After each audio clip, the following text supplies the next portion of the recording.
The flashing red and blue lights carved harsh streaks across the night rain. Judge Malcolm Reeves tightened his grip on the steering wheel, knuckles pale against the leather. He'd pulled over immediately, license ready, hands visible. Years on the bench had taught him how quickly fear could turn fatal. The officer approached, flashlights slicing through the darkness. "Step out of the car," he barked, before even asking for ID. Malcolm stayed calm. "Officer, is there a reason now?" The beam hit his face, lingered. "You match the description. Step out." The rain whispered over the roof, mixing with the low hum of his engine. Malcolm's tailored suit, his judge's lapel, none of it mattered beneath that glare. He opened the door slowly. The cold air stung. "Hands on the hood." "Officer," I said, "hands on the hood." A car passed, its headlights sweeping over the scene. One man in uniform. Another pinned beneath power he'd spent a lifetime believing in. The officer's partner lingered back, uncertain. The rain intensified, a curtain between them and the silent houses. Malcolm's voice was steady, but low. "You're making a mistake." The officer sneered, pressing him down harder. "No, I'm stopping a criminal." Something inside Malcolm fractured, not from the pressure, but from the realization that justice didn't recognize him tonight. Then, the sound, his phone, still inside the car, vibrating with an incoming call. On the screen, half-lit through the drizzle, flashed one word in bold letters: "Court admin." The officer turned toward the sound. Malcolm lifted his head slightly, rain streaking down his temple. "You're about to find out," he said quietly, "who I am." The radio crackled and then went dead. Rain drummed against the windshield, heavy and relentless. The wipers swept back and forth in tired rhythm, smearing streaks of city light across the glass. Judge Malcolm Reeves sat upright behind the wheel of his black Mercedes, his tie slightly loosened, his briefcase resting on the passenger seat beside a folder marked State v. Landry. He was almost home. Then came the flash. Red and blue. He sighed along, measured breath and slowed to the curb. The lights grew closer, filling his rearview mirror with urgency. Malcolm pulled to a full stop, hands on the steering wheel, fingers spread, his posture deliberate. Through the glass, a figure emerged. The patrol car's door slammed shut, echoing against the wet street. Officer Travis Cole strode forward, rain bouncing off his hat brim, flashlight beam cutting through the dark. His voice came hard, before courtesy could arrive. "License and registration." Malcolm rolled down the window halfway. "Good evening, officer. May I ask what you were swerving?" "Step out of the vehicle." Malcolm blinked. "Swerving." Cole's hand hovered near his holster. "Don't make me repeat myself." Malcolm kept his voice level. "Officer, I've just left the courthouse. I don't care who you are." "Step out." Behind Cole, a second Officer Daniels stood near the patrol car, uncertain, his flashlight lowered. Malcolm could see the man's hesitation, the way he shifted his weight but said nothing.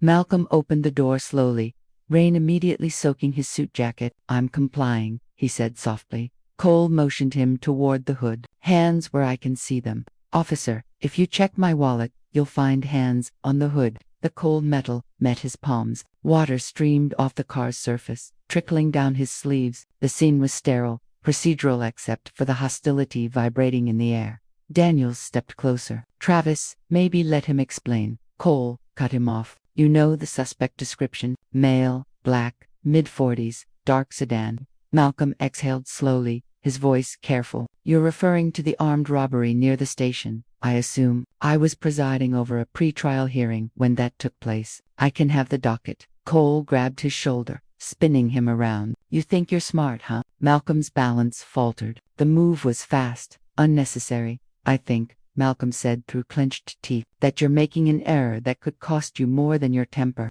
Daniel's flashlight flickered, his eyes darting between them. "Travis, maybe we stay back." Cole pulled out the cuffs. "You got any weapons, Judge?" The word came out mocking, half sneer, half disbelief.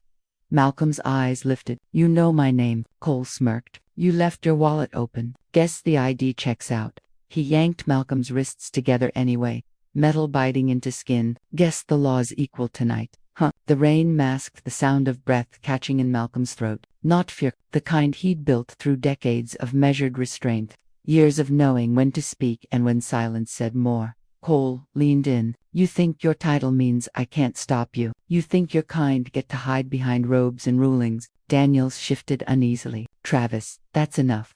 Cole didn't move. "Say something, Your Honor." Malcolm's voice dropped. steady and low. You don't want me to. The silence was brief, but sharp enough to cut through the downpour. Then a sound broke at his phone, buzzing faintly from the car seat. Cole glanced toward it. The screen lit up with a name visible through the rain-slicked window. Court Admin Office of the Chief Judge. Daniels noticed first. His voice cracked. Travi, look. Cole turned, following his gaze. The name was unmistakable. His grip loosened instinctively. Malcolm stood taller despite the cuffs. You've already gone too far. Cole stammered, voice faltering. I didn't, sir. I save it.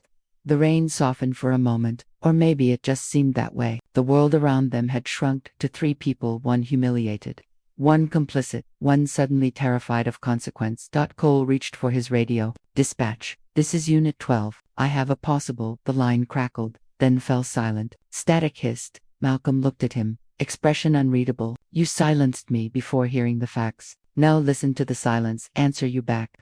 Daniels took a step forward, voice low. We should remove the cuffs, now. Cole hesitated, pride warring with fear. Finally, he unlocked the cuffs. The metal fell away, leaving faint red marks around Malcolm's wrists. I'll need your badge number, Malcolm said. Cole swallowed hard. Sir, this was a misunderstanding. Malcolm turned toward his car. It was a revelation.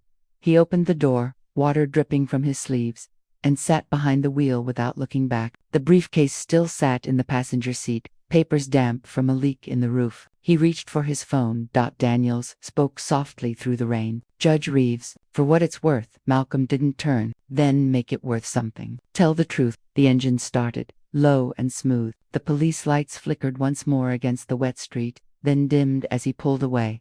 Behind him, Cole stood motionless, rain pouring down his face. Daniels stared at the puddle forming around his boots. Neither spoke.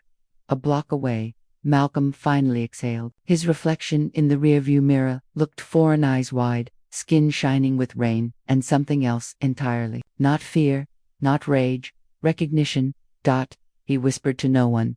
This system eats itself. The phone buzzed again. This time a text. Chief Admin, call me immediately. We saw everything. Malcolm stared at the glowing screen, heartbeats steady but heavy. For the first time that night, he smiled, not with satisfaction, but with the grim calm of a man who knew the storm was only beginning. The precinct smelled of wet uniforms and stale coffee. Fluorescent lights hummed overhead, pale and cold against the rain still dripping from Malcolm's hair. His wrists, though free of cuffs, burned faintly with the memory of steel. Officer Cole marched ahead, movements clipped, refusing to meet his eyes. Officer Daniels followed a few paces back, silent. Every few steps, a door creaked open, faces glanced out, and whispers began to trail them down the corridor. Someone murmured, "That's Judge Reeves." Malcolm heard it, but said nothing. He'd learned long ago that silence could command a room better than outrage. Cole stopped before an interrogation room, bare walls, single camera blinking red in the corner. He gestured toward the chair. Sit tight. The sergeant will be here soon. Malcolm remained standing. You brought me in without cause, Officer Cole. I'll remain standing until I'm formally processed or released. Cole clenched his jaw. Don't make this harder than it has to be. It's already harder than it should have been. The words hit sharper than volume ever could. Daniels looked away. The door swung open. Sergeant Whitaker stepped in, gray-haired, heavy-set, expression unreadable. What's this about? Cole straightened. Traffic stop. Possible match to a suspect. Whitaker looked from Cole to Malcolm. His eyes narrowed. Judge Reeves. Malcolm inclined his head. Apparently, my title doesn't protect me from roadside profiling. Whitaker exhaled through his nose. Cole, step outside, now. Cole hesitated, then left, the door slamming behind him. Whitaker rubbed his temples. Judge, on behalf of this department, spare the apology, Malcolm said quietly. Fix your department instead.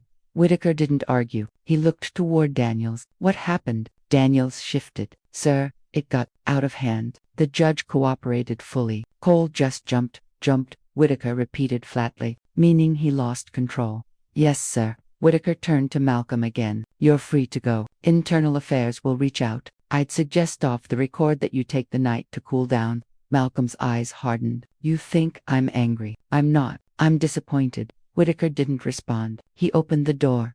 Outside the glass, The bullpen buzzed faintly with whispers. A few officers stopped pretending to work as Malcolm passed. He caught fragments. Can't believe he cuffed him. Career suicide. They'll bury this. As Malcolm reached the front desk, Detective Hughes stepped forward. Older, tall, with sharp eyes that had seen too much. His skin tone matched Malcolm's. His expression carried the weight of understanding. Judge Reeves. Detective Hughes. I heard what happened. I imagine the whole city will by morning. Hughes gestured toward the door. You shouldn't be here a second longer. I'm leaving, but I want the incident report. Hughes nodded once. You'll have it. Unedited copy. Behind them, Cole reappeared from Whitaker's office, face pale, lips pressed tight. For a moment, their eyes met. The arrogance was gone, replaced by something raw and uncertain. Malcolm didn't stop walking. Outside, the rain had turned to mist, streetlights casting halos across the slick pavement. His reflection glimmered in the police station's glass door as it shut behind him among composed, but trembling at the edges. Inside, Cole's composure cracked. Sarge, you saw who he is. They'll crucify me. Whitaker's voice was ice. You humiliated a sitting judge. You will write your report. Then pray the brass decides you're worth saving. Cole slammed his hand against the locker. He baited me, kept acting superior. Superior, Whitaker snapped. He is superior. You forgot that. Daniels stepped forward, voice low. He didn't forget, Sarge. He just didn't care. The room went silent, back in his car. Malcolm sat motionless. His phone vibrated again, Camille's name flashing across the screen. He answered, Malcolm, you're home. Not yet. Her voice trembled. I saw the photo. It's online already. He closed his eyes. Of course it is. They handcuffed you. On the street. Malcolm, I'm fine. You're not fine. A pause. Rain ticked softly on the windshield. What are you going to do? She asked. Malcolm's gaze drifted to the courthouse tower, visible in the distance, faint against the fog. Exactly what they'd never expect a man like me to do. Camille hesitated. You're going public. Yes, you'll make enemies. I already have them. He ended the call before she could answer, letting the silence settle like a verdict. Inside the precinct, Hughes found Daniels by the coffee machine. You got body cam footage. Daniels hesitated. Yeah, don't delete it. I wasn't going to. Hughes leaned closer. They'll tell you too. If they do, call me. Daniels nodded, uneasy. You think they'll actually try to bury this? Hughes gave a dry laugh. Son, they've buried worse. Hours later, Malcolm pulled into his driveway. The porch light flickered. Camille was waiting at the door, robe tied tight, eyes wide with a mix of relief and anger. He stepped inside. She looked at his soaked clothes, his wrists, the quiet fury under his calm. Say something, she whispered. He removed his tie slowly. I thought I was immune. Turns out, I was just next. Camille reached for his hand. You're going to fight this. He looked at her, voice steady. No, I'm going to expose it. At that same hour, Officer Cole sat alone in his patrol car behind the station, cigarette trembling between his fingers. His radio buzzed faintly. Unit 12. Copy. He didn't respond. His phone lit up a message from an unknown number. They know who you stopped. Internal affairs tomorrow. Lawyer up. Cole crushed the cigarette into the ashtray, breathing hard. Outside, the rain started again, thin, steady, unending. He looked into the rearview mirror. For a moment, he could still see Malcolm's reflection there. Calm, under pressure, silent, unshakable. Cole muttered to himself, almost a growl. He's not done with me. And he was right. Morning came gray and swollen with fog. The city hadn't slept. Every local station had replayed the leaked photo. Judge Malcolm Reeves, rain-soaked hands, cuffed eyes lifted toward the officer who'd stopped him. No sound, just the image. That was enough. Malcolm sat in his study, laptop open, watching his own humiliation loop through the news cycle. Each anchor used different words: racial profiling, unfortunate incident, misunderstanding. All meant the same thing. Containment. Camille entered quietly, coffee in hand. They're saying the department will issue a statement. They will. Malcolm didn't look up. It'll say nothing. She set the cup beside him. You should call the Chief Justice. Let them handle it internally. He closed the laptop. Internally is how it dies. Camille hesitated. You're turning this into a war. He finally met her eyes. It was one long before last night. I just stopped pretending I wasn't drafted. At City Precinct 9, the meeting room buzzed with low tension. Cole sat stiffly at the end of the table, flanked by Sergeant Whitaker and Captain Norris. The captain's voice was calm but surgical. The footage hasn't surfaced, Norris said. That's our window. PR will call this a procedural miscommunication. We frame it as overcaution due to an ongoing robbery case. Whitaker frowned, and the cuffs. Temporary restraint for officer safety. Standard language. You've all written it before. Cole stared at the table. He's a judge, sir. People aren't going to buy that. Norris leaned forward. Then make them. You'll write your statement word for word as PR drafts it, nothing else. Cole's throat tightened. And if he talks, he won't. Norris said flatly. Men like Reeves protect the system that made them. He'll stay quiet to preserve the court's dignity. Whitaker looked doubtful. You don't know Reeves. Norris smiled thinly. Everyone breaks where their reputation begins. Across town, Detective Hughes was already reading the internal memo Norris had just approved. He leaned back in his chair, disgust tightening his jaw. Procedural miscommunication. The phrase crawled off the page like an infection. Daniels stood in the doorway. You saw it too. Yeah, Hughes said. They're burying it. Daniels shifted, uneasy. If I leaked the body cam, they'd know it was me. Not if you don't do it directly. Hughes lowered his voice. There's a reporter, Lena Park, Metro Herald. Trustworthy. She's been waiting for something like this. Daniels hesitated. That's career suicide. Hughes shrugged, then died standing up. By noon, Malcolm's phone was a battlefield of messages. Colleagues, journalists, his clerk, and finally Chief Justice Langford. He answered. Malcolm, I just got off the phone with the mayor. I assumed you would. Langford's tone tightened. This is spiraling. The police are claiming protocol error. If you press this publicly, it drags the entire judiciary into a political storm. Malcolm let the silence linger. You want me to stay quiet? I'm asking you to be strategic. Strategic, Malcolm repeated. You mean silent. Langford sighed. Malcolm, these things correct themselves. Don't turn one officer's stupidity into a national incident. One officer, Malcolm's voice cut through the receiver. You think he invented it? Langford didn't answer. Malcolm ended the call. Camille appeared at the doorway. That sounded ugly. It was Truth in a clean suit, he said. Ugly fits it fine. The department released its official statement by 3 p.m. The words scrolled across every news feed. Last night's interaction between Officer Travis Cole and Judge Malcolm Reeves was an unfortunate procedural misunderstanding during an ongoing investigation. The department regrets any inconvenience caused. Inconvenience, Camille said aloud, incredulous. Malcolm's phone buzzed again. This time it wasn't press, it was a private number. He answered. Yes. The voice was young, nervous. Judge Reeves, this is Officer Daniels. I shouldn't be calling, but what they're saying isn't true. I know. They're rewriting everything. You were calm. You complied. Cole Wazee was looking for trouble. Malcolm's tone softened. Why are you telling me this? Because you shouldn't trust their report. And because Daniels hesitated. You deserve the footage. Malcolm sat up. You have it. Yes, but if it leaks, they'll come for me. Then, don't leak it, Malcolm said. Let me do it for you. That night, the world began to fracture. A single still frame, Cole's hand gripping Malcolm's shoulder, circulated on social media. The headline beneath it read, Judge, detained in mistaken ID, stop, police call it procedure. Within hours, the image became an emblem. Protesters gathered outside the courthouse steps. Someone painted equal in handcuffs on a banner. Malcolm watched from his office window. The crowd below chanting his name, not in reverence, but in anger. Anger at what he represented, and what had been done to him. Camille stood behind him. They've turned you into a symbol. He shook his head. No, they turned the badge into a mirror. Now everyone's looking. Inside the precinct, Cole watched the same footage play across a small television in the break room. Every anchor's tone condemned him without trial. His phone buzzed endlessly with messages from unknown numbers. He turned to Whitaker. They're crucifying me. Whitaker didn't look up from his report. You crucified yourself.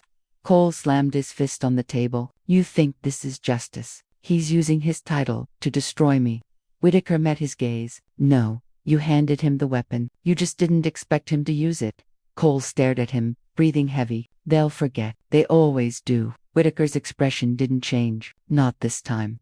Malcolm's phone buzzed again, this time from a journalist. He didn't answer. Instead, he looked at Camille. They'll ask for an interview, she said. He nodded slowly. Then I'll give them one. Camille's voice broke slightly. You'll lose friends. I lost the illusion first. Friends are next. He walked to the window again, watching the rain start to fall over the chanting crowd. Their voices rose together, raw, unified, relentless. For the first time since that night, Malcolm smiled not with triumph, but with resolve. They wanted silence. He murmured, "Let's give them an echo." The studio lights were hotter than expected. Malcolm sat beneath them, jacket pressed, posture calm, hands folded neatly in his lap. Behind the cameras, a dozen people moved with quiet urgency, technicians adjusting cables, assistants whispering to the anchor, someone counting down with fingers raised. Camille watched from the wings, every muscle in her face tight. She'd begged him to reconsider, even this morning, but once Malcolm decided, there was never a second vote. The anchor, a woman named Vanessa Cole, smiled with rehearsed warmth. The irony of her surname didn't escape Malcolm. "We're live in 5. She said brightly. "Stay natural, Judge Reeves. Speak from the heart." "Justice doesn't come from the heart," Malcolm replied. "It comes from the record." She blinked, unsure whether to laugh. The floor manager raised his hand. 3, 2, the red light blinked on. "Good evening, I'm Vanessa Cole. And tonight we're joined by Judge Malcolm Reeves, whose name has become central to a story sparking national outrage." A photo flashed on screen. Malcolm against the hood of his car, rain blurring the edges, a police flashlight burning through the frame. "Judge Reeves," Vanessa began, voice smooth. "How did it feel, in that moment, to be treated like a suspect rather than a sitting judge?" Malcolm looked straight into the camera. "It felt like truth." The studio went still. "Truth," she echoed. "Yes. The truth of a system that doesn't see titles, just skin. I've been presiding over cases for 15 years. I've heard officers justify force, misconduct, profiling, all under the banner of procedure. That night, I learned what that word really means." Vanessa's tone sharpened. "Do you believe this officer targeted you because you're black?" "I believe he didn't see a man, just a threat." Everything else followed naturally. The control room behind the glass flickered with movement, producers whispering, phones lighting up. The broadcast was already trending. Vanessa leaned forward. "Some have accused you of politicizing an unfortunate misunderstanding. How do you respond?" Malcolm didn't blink. When the oppressed speak, the comfortable call it political. Camille watched, throat tight. She knew this tone, the slow precision that once sentenced killers, now aimed at an entire system. Vanessa hesitated. "The department claims you resisted." Malcolm almost smiled. "Resistance, to them, is when a black man explains himself." The line hit hard. The control room erupted, directors gesturing, signals flashing. Malcolm stayed unmoved, his gaze steady. "I'm not here for vengeance," he continued. "I'm here because silence protects rot. And this city, this nation, deserves to see what rot looks like when it wears a badge." Vanessa shifted in her chair. "Officer Travis Cole has declined interviews, citing threats. Some say the backlash against him has gone too far." Malcolm paused, voice softening, weight behind each word. "He still has his life. That's further than most men who look like me get after a misunderstanding."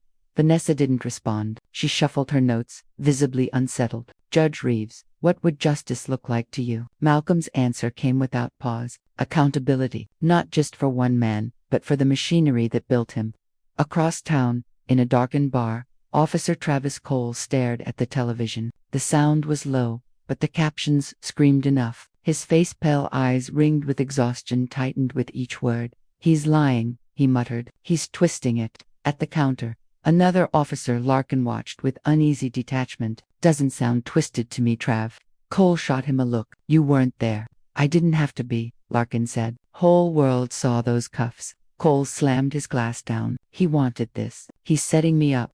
Larkin shrugged. "Then clear your name. Go public." Cole's laugh was bitter. "Against a judge, you think anyone wants to hear my side?" Back in the studio, Vanessa received a cue from the producer, "Wrap up soon." She forced the smile. "Judge Reeves, final question. What do you want viewers to take away from your story?" Malcolm's voice lowered, solemn. "That power without reflection is just violence with paperwork." Silence held for a beat too long.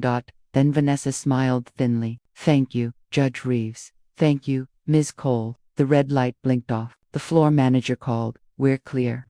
Vanessa exhaled. "You didn't warn me you were going to tell the truth." Malcolm rose, buttoning his jacket. "It never needs rehearsal," she faltered, then reached out. "Judge, for what it's worth." That was powerful. He looked at her, expression neutral. "For what it's worth, power's the problem." Outside, the evening air was sharp and dry. Reporters swarmed as soon as Malcolm stepped from the building.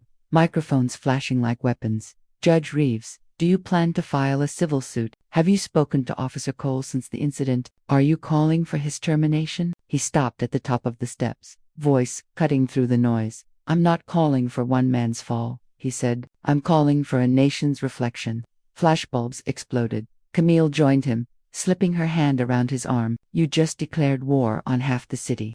He nodded once, then let them see who fires first. That night, the clip went viral across platforms, across borders. Hashtags formed within hours. Protesters replayed his lines on loudspeakers. Students printed them on posters. Inside his home, Malcolm sat at his desk, watching the tidal wave build. He should have felt satisfaction. Instead, he felt hollow. Camille entered quietly. You did it. He shook his head. No, I opened a wound. Now they'll decide whether to heal it or hide it. She placed her hand on his shoulder. And what about you? I'm what they call evidence now. Meanwhile, in the precinct, Captain Norris held a press briefing. His tone was polished, defensive.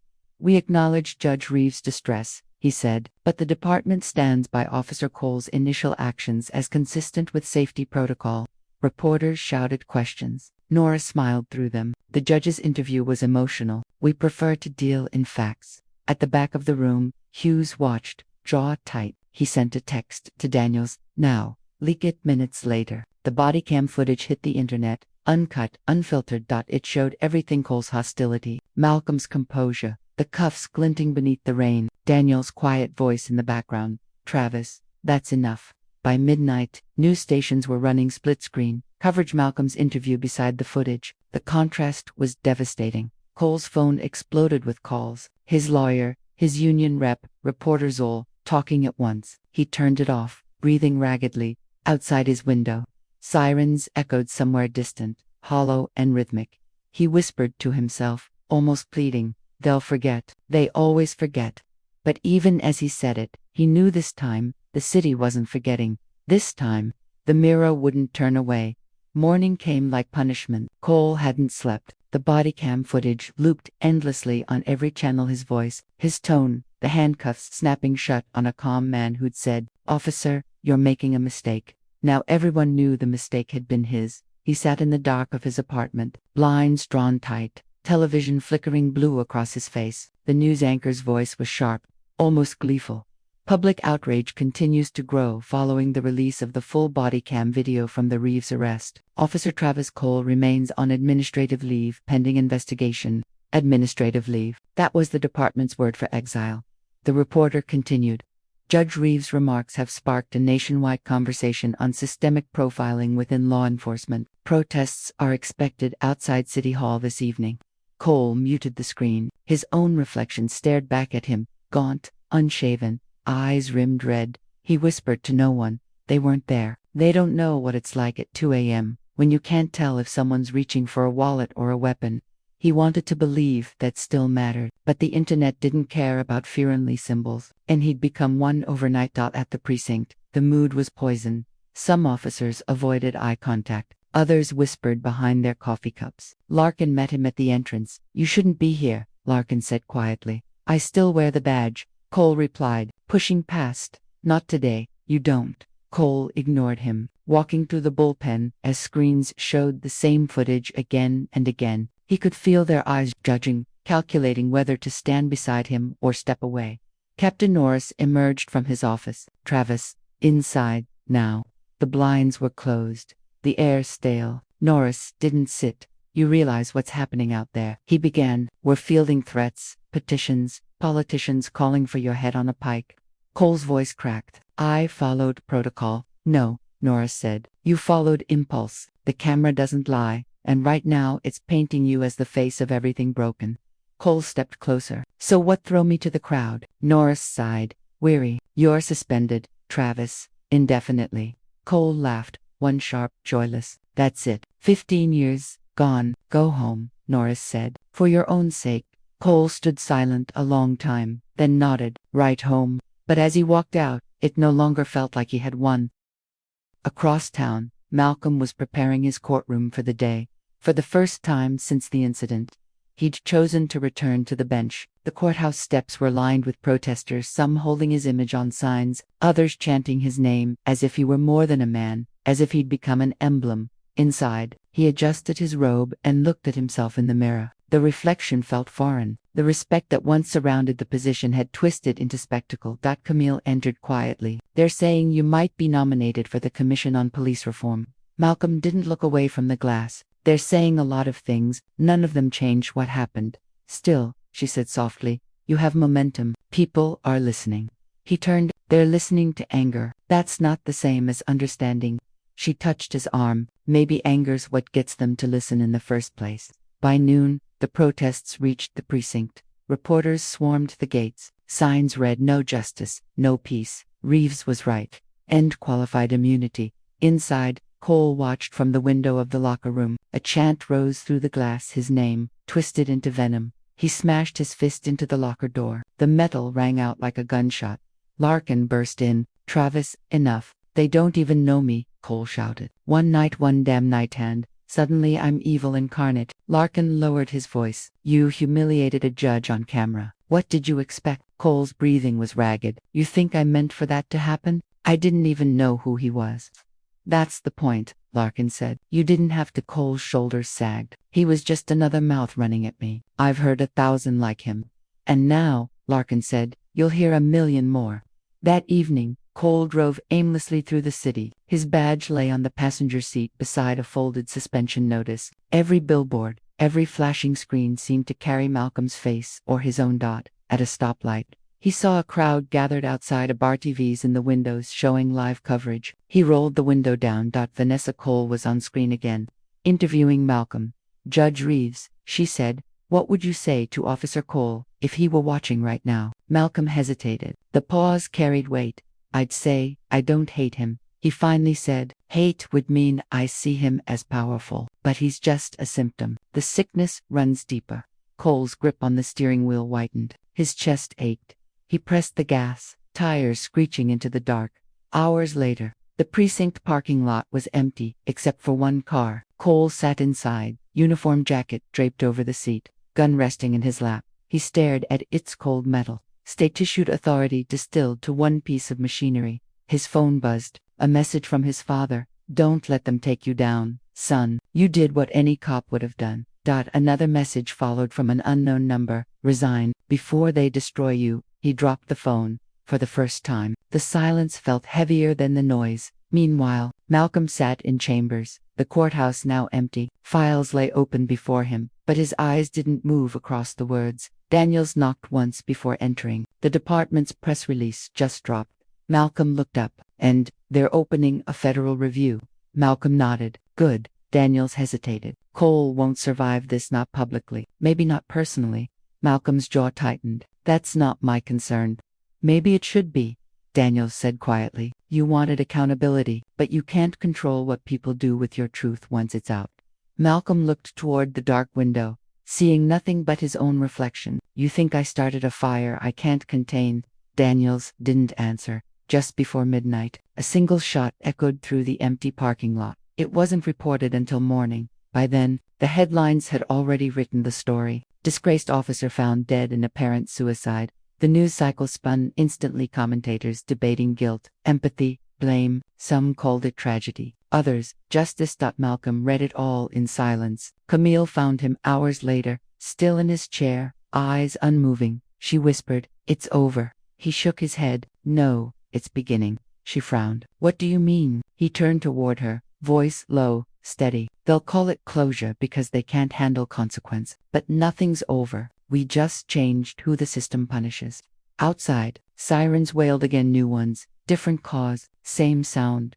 The courthouse brimmed with noise, reporters' murmurs, camera clicks, and the shuffling of protesters filling the marble halls. What had once been a temple of order now pulsed like a theater before curtain rise. Malcolm stepped from his chambers in full robes, his expression calm, unreadable, but beneath the surface, a tremor ran through him, a mixture of fatigue, guilt, and grim purpose. Every eye turned toward him. The press had come not for justice, but for spectacle. Cole's death had ignited a fire, and Malcolm Reeves had become its reluctant symbol.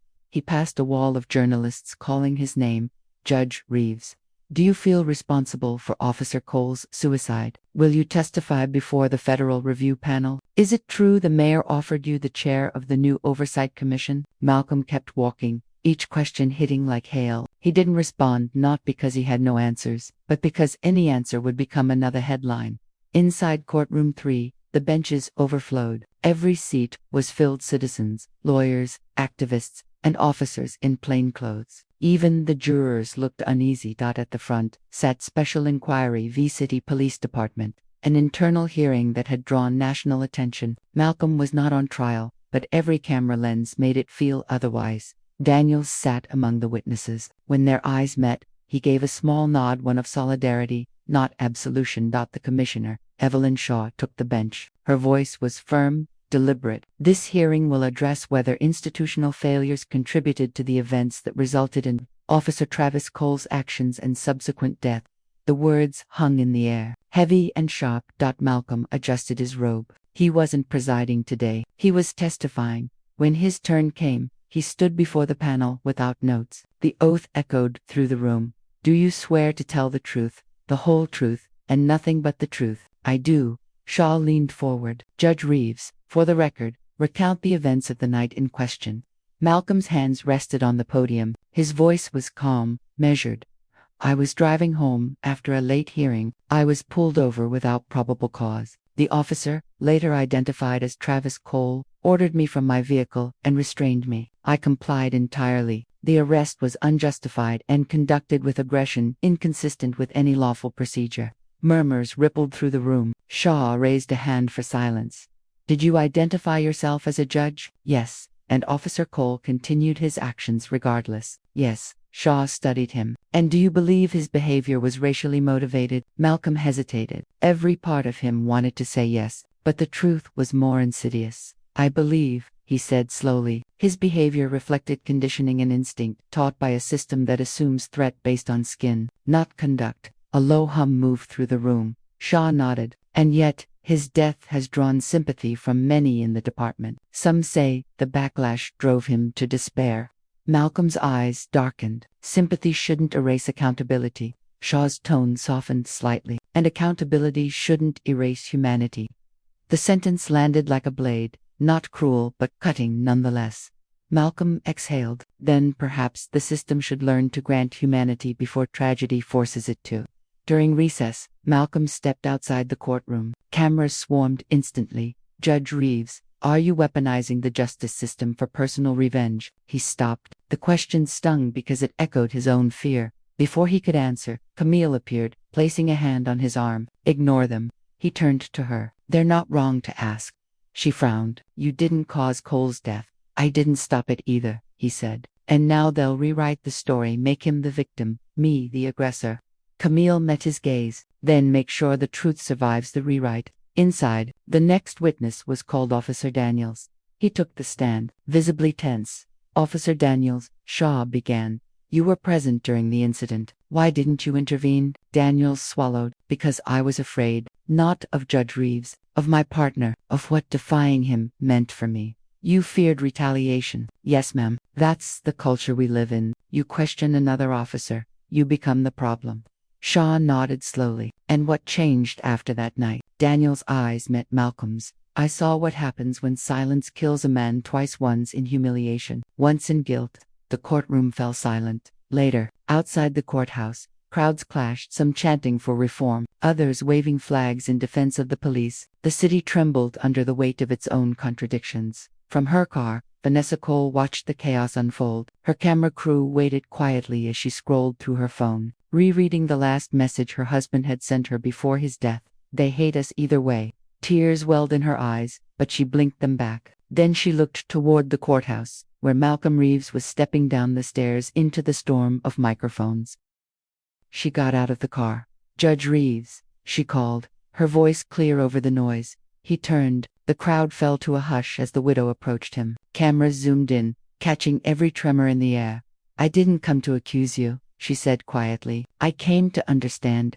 Malcolm nodded, then asked, did you hate him? No. Her lip trembled. Then why does it feel like you killed him? Malcolm hesitated. then spoke softly. Because truth doesn't choose who it destroys, it just demands to be spoken.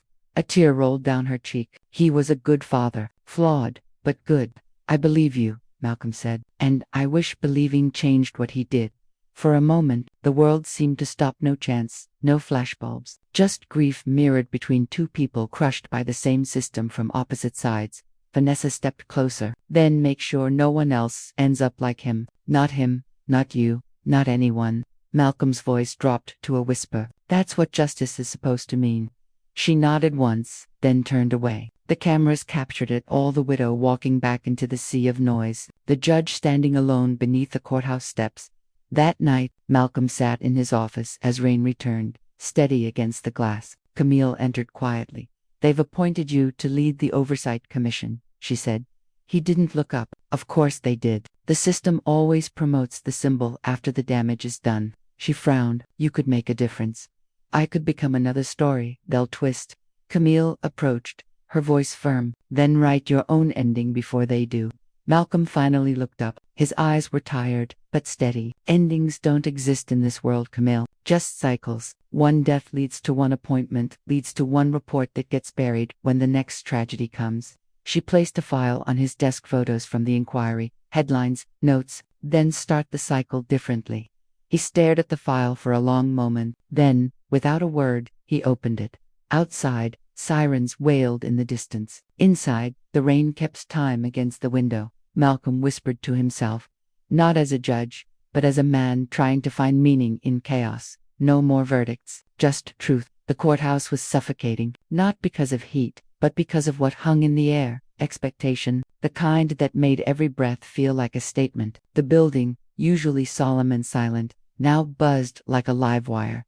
Judge Malcolm Reeves walked through the corridor, his robe heavy, not from fabric but from what it had come to represent: defiance, tragedy, power. Protesters outside were chanting his name and cursing it at the same time. Justice for Reeves, clashed with Cole, was human too. The world had split in two, and both halves were watching him walk. At the entrance to courtroom 4B, reporters swarmed, microphones thrust forward like weapons. Judge Reeves, do you regret going public with the video? Do you think Officer Cole's death was your fault? Are you stepping down from the bench? He didn't stop, didn't blink, only said, justice doesn't pause for noise. Inside, the gallery overflowed. Lawyers, officers, activists, and the curious, all packed shoulder to shoulder. At the center stood the Federal Review Board, convened to determine whether systemic racism in the department had led to Cole's misconduct and death. Malcolm wasn't presiding. Today, he was the witness, the symbol, the living embodiment of a headline that refused to die. Commissioner Evelyn Shaw, a woman known for dismantling men twice her size with nothing but a sentence, presided over the hearing. Her silver hair gleamed under the harsh lights. Judge Reeves, she said as he took the stand, you understand this hearing isn't about one man's mistake, it's about the machine that built him. I understand, Malcolm replied. His voice was low, certain. Then begin, she said. Tell us what happened that night. He described everything, the flashing lights, the tone of command, the way Cole's voice rose when authority met resistance. He didn't embellish, didn't dramatize, just facts, stated clearly, each one landing like a quiet indictment. When he finished, Shaw leaned back. And when he realized who you were, did his behavior change? Yes, Malcolm said, but not because he recognized humanity, because he recognized status. Soft gasps rippled through the room. You're suggesting, Shaw said, that the system doesn't respect dignity, only hierarchy. Malcolm nodded. That's what keeps it alive.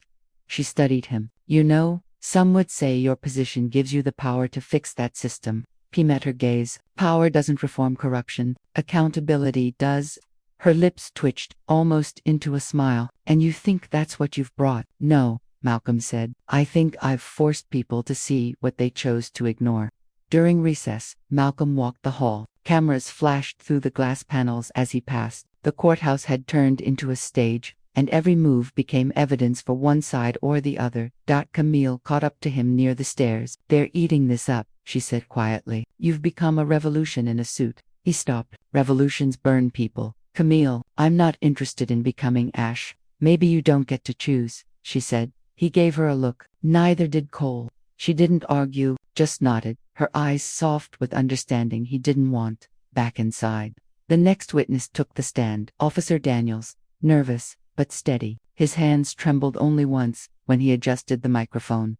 Officer Daniels, Shaw began. You were Cole's partner. Why didn't you intervene? Daniels hesitated. Because that's not how it works. You don't question your partner. You back him up, even when he's wrong. So loyalty comes before justice? Shaw asked. In our line of work, he said, loyalty is justice. Malcolm's jaw tightened. The phrase hit him like a punch. Shaw pressed on. And do you believe that mindset contributed to what happened to Officer Cole and to Judge Reeves? Daniels swallowed. I believe we're all trained to fear the wrong things. We fear losing control more than losing our conscience. Silence filled the courtroom. For once, even the cameras seemed still. After the hearing adjourned, the city outside erupted again. Protesters flooded the courthouse steps. Some held signs of Malcolm with halos, others with horns. Across the street, Vanessa Cole stood among them, black veil over her hair, microphone in hand. Reporters turned toward her as she spoke. My husband was wrong, she said, but he wasn't born that way. He was trained that way, by a system that rewards fear, not fairness. Someone shouted from the crowd, then who's to blame? She looked toward the courthouse doors, where Malcolm appeared at the top of the steps. All of us, she said. The words cut through the crowd like wind before thunder. Malcolm walked down, the crowd partying. Cameras flashed. He stopped a few feet from Vanessa.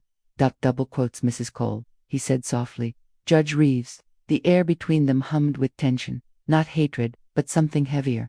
She looked up at him, eyes rimmed red. You said, once the system eats itself. Did you know he'd be the meal? Malcolm's throat tightened. I knew there'd be a cost. I didn't choose who paid it. Tears glistened on her cheeks. Then make sure his death means something. I intend to, he said quietly. Intentions don't fix rot, she whispered. Action does. Then she turned and walked back into the crowd, disappearing as chants rose again. Change the law. End the bias. Night fell hard. Malcolm sat in his office, the sound of the protests echoing faintly through the city. Papers littered his desk, drafts of reform proposals, data sheets, letters from citizens, and a single photo of Travis Cole, printed from a news article. He studied it. The man in the photo looked nothing like the officer who'd cuffed him in the rain. He looked ordinary. Human. Camille entered quietly, holding a stack of reports. They want you to chair the commission. I know, he said without looking up.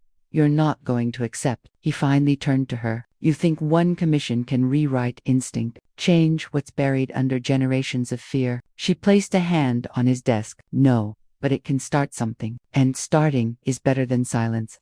Malcolm looked at her for a long moment, then nodded once. Then we start. He stood, buttoned his jacket, and picked up the photo. He folded it once, cleanly, then slid it into his robe pocket. Camille asked. Why keep that? So I remember what justice costs, he said. Outside, the rain returned. Reporters shouted questions as Malcolm exited the courthouse, but he didn't stop. A protester's sign caught his eye. Truth doesn't heal, but it teaches. For the first time in weeks, he almost smiled as he stepped into the waiting car. Lightning split the sky, illuminating the courthouse dome behind him, scarred by history, but still standing. The driver asked, Home, sir? Malcolm looked out the window at the storm. No, he said, back to work. The courtroom was silent, the kind of silence that had texture, thick, brittle, almost sacred. Every breath felt weighed. Cameras flashed outside the double doors, their bursts echoing through the marble halls of the county courthouse. Inside, Judge Elijah Carter sat at the bench, black robe pressed and steady, his gaze fixed on the defense table, where Officer Brent Walker sat, uniform replaced by a gray suit that fit like borrowed gilt. Case number 241537. The clerk announced, the state versus Officer Brent Walker. Walker's jaw flexed. He didn't look up. The prosecutor, a young black woman with fire in her voice, rose. Your Honor, we're here because an officer of the law abused his authority, targeting, assaulting, and humiliating a citizen based solely on race. That citizen turned out to be a judge. The room shifted. Reporters scribbled faster. Cameras adjusted. Elijah's voice was calm, but there was weight behind each word. Proceed. The first witness took the stand, a bystander who had filmed the arrest. The video played. The courtroom lights dimmed slightly. On the screen, the grainy footage replayed the moment Walker slammed Elijah against his own car, shouting orders that stung the air. Walker's voice from the recording. You people never learn.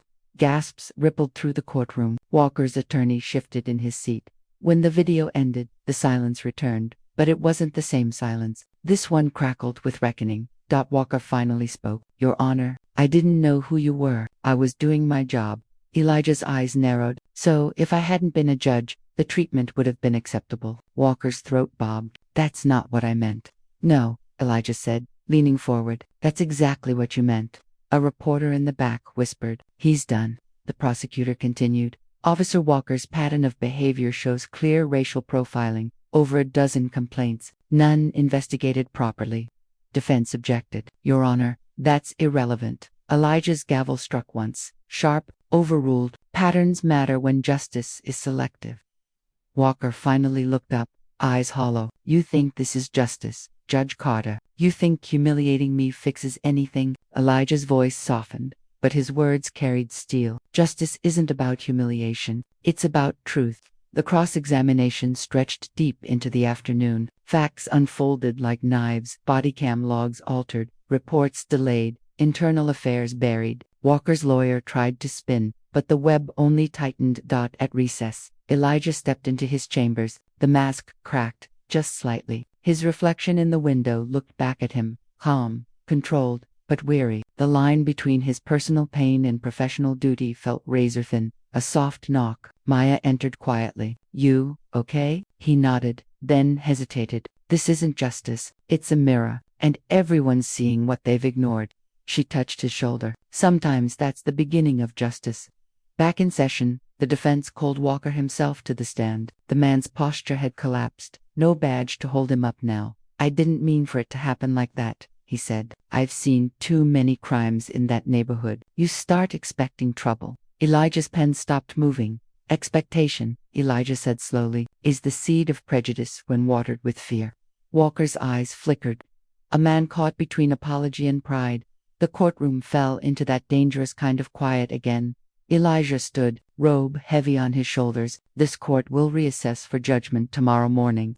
As he exited, cameras erupted outside. Reporters shouted, Judge Carter, is this personal? Do you think Walker deserves prison? Is justice finally colorblind? He didn't answer. He stepped into his car, hands gripping the steering wheel, heartbeat echoing like a distant gavel. Across town, Walker sat alone in a motel room, scrolling through online headlines that now carried his name like a scar. His badge lay on the table, cold metal, stripped of meaning. 2 men, same city, same night, staring into the same darkness, realizing that justice was not a victory, it was a reckoning. The next morning, as dawn broke over the courthouse steps, the crowd began to gather, signs, cameras, hope, anger. Inside, Judge Carter whispered to himself before the session began, let truth do what I couldn't. Morning light bled through the courthouse windows, pale, sterile, merciless. The air carried a tension that had shape and sound, whispered prayers, camera shutters, restless shoes against marble floors. Judge Elijah Carter took his seat at the bench. The black robe hung heavier today. Across from him sat Brent Walker, pale, sleepless, stripped of the arrogance that once filled his uniform. His lawyer whispered something, but Walker didn't hear. All rise, the bailiff announced. The room obeyed. Elijah scanned the crowd, reporters, activists, ordinary citizens. The same faces that once turned away from stories like this now stared forward, waiting for someone else's truth to redeem their silence. The prosecutor rose. Your Honor, the evidence speaks clearly. This was not an isolated error. It was a pattern, a belief that certain lives are less worthy of respect. That belief cannot coexist with justice. Defense responded, voice trembling. Officer Walker made a mistake. He served his community for years, Elijah interrupted. Service does not absolve cruelty. The defense stammered. He's apologized, publicly. Apology, Elijah said, doesn't erase impact. The courtroom felt frozen, air-conditioned judgment pressing on every heart. Elijah paused, letting the silence breathe like an open wound. Then, his voice lowered. I have seen what happens when law becomes shield instead of sword, when authority forgets humanity. Today, this court will not forget. He lifted the file, pages trembling slightly. Officer Brent Walker, this court finds you guilty of assault, abuse of authority, and falsifying official reports. Gasps filled the room. A phone dropped. Someone sobbed quietly. Walker's lawyer stood. Your Honor, we request leniency. Denied. Elijah's tone was steel. You abused power under the color of law. The sentence must reflect the weight of that betrayal. Walker's eyes darted up. You're just doing this to make a point.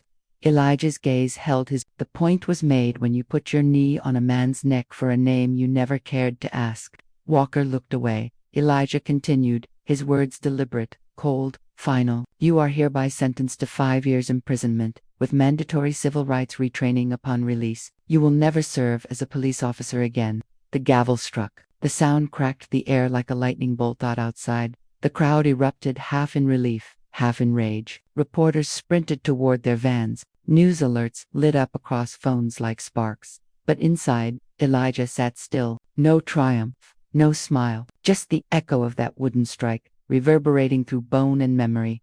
Walker was escorted out, shackles clinking, the sound a grim rhythm of reversal. His eyes, hollow and bewildered, flicked toward Elijah one last time. You destroyed me, Walker whispered as the guards led him past. No, Elijah said softly, almost to himself. You destroyed yourself.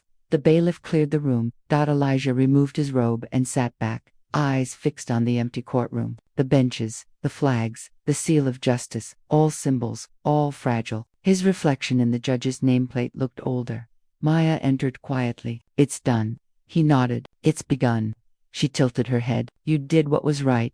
Right, he murmured, but not whole. They walked out together into the press storm. Cameras flashed, voices collided. Judge Carter, do you believe this verdict will change anything? Are you a hero or a victim? Is this justice or revenge? He didn't answer. Later that night, Elijah sat alone at his kitchen table. The house was quiet, too quiet. His robe hung on the chair beside him, empty. His badge of honor, his gavel, his truth all reduced to symbols on the evening news. A knock on the door broke the silence. It was a letter, slid through the mail slot. No return address. He unfolded it slowly, in shaky handwriting. You showed me what justice looks like, even when it hurts. Thank you for not staying silent. No name, just courage in ink. Elijah placed the letter on the table. For the first time in months, his hands stopped trembling.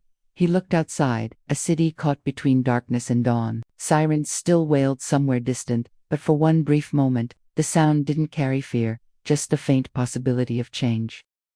Weeks passed. The trial faded from headlines, replaced by new scandals, new noise, but in the city's undercurrent, coffee shop whispers, community meetings, police reform panels, the story still lived. The image of Officer Brent Walker in handcuffs and Judge Elijah Carter behind the bench had become a mirror no one could unsee. Elijah had returned to work, but something in him had changed. The courthouse corridors felt heavier, quieter. He moved through them like a man walking through a museum of ghosts. Every face, every case, a reminder of what power could do when unchecked. His chambers were filled with letters now, hundreds, some from victims, some from officers, some anonymous. You gave me hope. You made me angry. You made me think. He read each one. He didn't reply to any. Maya entered one morning with coffee and the day's docket. The city's forming a new oversight board, she said. They want you to chair it. He exhaled slowly. You think they want change or damage control? She gave a faint smile. Maybe both, but they're asking you. That means something. Elijah stared at the file. Justice shouldn't need invitations. A pause. Then Maya leaned closer. But sometimes it needs a voice. He looked up, tired eyes, steady resolve. Then, let's give it one. Across town, Brent Walker sat alone in a gray prison uniform. The clang of metal doors had become a clock. Time counted not in minutes, but in regrets. He'd stopped trying to defend himself. The letters from his wife had slowed, then stopped entirely. He kept replaying that day in his head, the flashing lights, the certainty in his voice, the moment his hand gripped a man he'd reduced to a stereotype, the man who turned out to be a judge. He whispered sometimes into the cell's silence, I didn't mean it, but the walls didn't answer. He started attending the mandatory workshops, civil rights retraining. At first, he mocked it. Then one day, a young instructor, black.com, unflinching, read aloud from a testimony about racial profiling. The words sliced him open. By the end of the session, he didn't speak. He just stared at his hands. The same hands that once carried authority. Now, they just trembled. Months later, Elijah stood before a packed hall at the city's civic forum. He was no longer just a judge. He'd become a reluctant symbol. Cameras lined the back wall. The crowd waited. He adjusted the microphone. We talk about justice as if it's a verdict. It isn't. It's a practice, a daily decision to see another person as human, even when it's inconvenient. He paused, scanning the faces: young activists, retired officers, journalists, mothers. One man's arrogance became another man's humiliation. But that humiliation became a mirror for a city that had stopped seeing itself.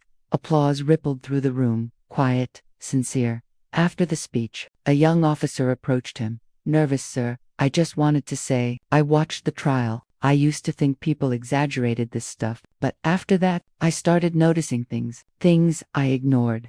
Elijah nodded. "That's where it starts." The officer hesitated. "Do you forgive him, Walker?" Elijah's gaze drifted. "Forgiveness isn't the end of justice. Sometimes it's the proof that you survived it." That night, Elijah visited his father's old house. The porch light flickered, just like it used to when he was a kid. Inside, the air smelled of cedar and old law books. On the mantel was a photo of his father in uniform, one of the first black police officers in their district. He sat down, hands clasped. "You were right," he whispered. "Power's only as righteous as the man holding it." Outside, wind carried the sound of distant sirens again, but this time, it didn't fill him with dread, just clarity.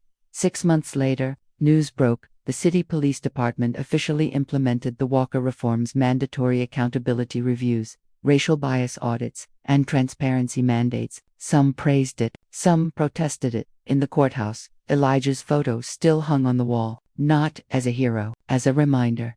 And in a quiet prison library, Brent Walker signed up for another class, History of American Justice. He read about cases where men like him had walked free, and men like Elijah had been buried by silence. He didn't excuse himself anymore. He just learned. 1 year to the day after the trial, Elijah visited a small community garden built on the site of an old police substation. Children played among sunflowers, and graffiti murals painted with phrases like, "Justice is a seed." Maya joined him, handing him a coffee. "You ever think about retiring?" He smiled faintly. "Every morning, and then I remember why I can't." She watched the kids run past. "You changed things, Elijah." He shook his head. "The truth did. I just stopped looking away." They stood in silence for a long moment, sun warming their faces, the hum of life returning to a city that had learned, however painfully, to listen. Elijah looked toward the horizon, eyes steady. "Justice isn't blind," he said softly. "It just finally opened its eyes." The wind caught his words and carried them down the street, past the courthouse, past the schools, past the people still learning what equality truly costs. And somewhere, in a gray cell miles away, Brent Walker heard a news report on the radio. The Walker reforms continued to reshape police accountability across the state. He sat still for a long time, then whispered to no one, "Maybe that's what justice sounds like." Outside his cell window, dawn broke again, pale, honest, unflinching.